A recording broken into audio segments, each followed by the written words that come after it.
আজিমল রেসিপিতে স্বাগতম। আসসালামু আলাইকুম। কাছে বা দূরে যে যেখানে আছো, আশা করি সবাই ভালো আছো। মেজো বোনের হাতের রান্নার একটা রেসিপি আজকে শেয়ার করতেছি। মেজো বোনই রান্না করতেছে, তো পেস্ট কাঁচামরিচ কাটে নিয়েছে, আর এখানে তেলের ভিতরে দিয়ে দিল রসুন কুচি, দিয়ে দিল পেস্ট কাঁচামরিচ কুচি, নেড়ে চেড়ে পেস্টটাকে একদম ভাজা ভাজা করে নিচ্ছে। তার ভিতরে দিয়ে দিল স্বাদ মতো একটু নুন দেওয়ার কারণে কিন্তু পেস্টটা তাড়াতাড়ি ভাজা ভাজা হয়। তো গরম মশলা, তেজপাতা এগুলো ধুয়ে দিল। তো দিয়ে এই যে দেখো পেস্ট একদম লাল লাল করে ভেজে নিয়েছে। এখানে পরিমাণ মতো আদা রসুন বাটা, জিরা বাটা এইগুলো দিয়ে দিল। আবার নেড়ে ভালো মতো মিশিয়ে দিয়ে দিল অল্প পরিমাণ পানি, যাতে মশলাটা না পুড়ে যায়।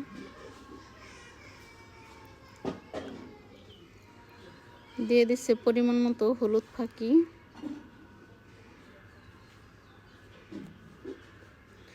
কলিজা ভুনাটা যদি এরকম করে করা যায় সেই মজা। আর গরম গরম ভাতের সাথে, গরম গরম রুটির সাথে তো কোনো কথাই নেই। পরিমাণ মতো মরিচ ফাঁকি দিয়ে দিল।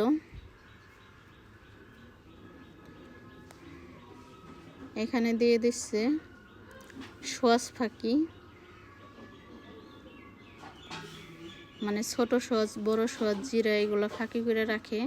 আর দিয়ে দিচ্ছে হলো এলাচি ফাঁকি করে রেখেছে, এলাচি ফাঁকি দিয়ে মশলাটা ভালো মতো কষিয়ে নিচ্ছে।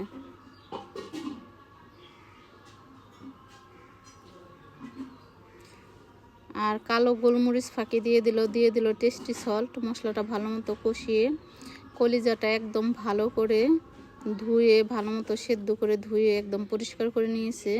কলিজাগুলো দিয়ে দিল। এখন ভালো করে নেড়ে চেড়ে মিশিয়ে নিচ্ছে। মিশানোর পর ঢাকনা দিয়ে দিছে। কিছুক্ষণ পর ঢাকনাটা খুলে নিয়েছে, কষিয়ে পরিমাণ মতো পানি দিয়ে দিছে। পানিটা দেওয়ার পরে পানিটা একদম শুকিয়ে ভুনা ভুনা করে নিব। আটটু ঢাকনাটা দিয়ে দিল। এখন দিয়ে দিচ্ছে লাস্টে জিরা ফাঁকি। জিরা ফাঁকিটা দিয়ে একদম নেড়ে চেড়ে নামিয়ে নিচ্ছে।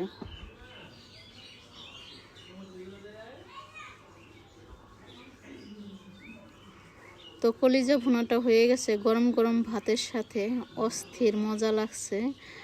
আমার মেজো বোনের এই রান্নাটা অনেকই মজা লাগছে। অনেকগুলা করে ভাত খাইতে পারছি। তো আমার মেজো বোন এই যে সবাইরে ভাত বাইরে দিতেছে, তরকারি বাইরে দিতেছে। মাশাআল্লাহ, খেতে দারুণ সুস্বাদু হয়েছে। বাসায় অবশ্যই ট্রাই করে ভালো লাগলে লাইক কমেন্ট শেয়ার।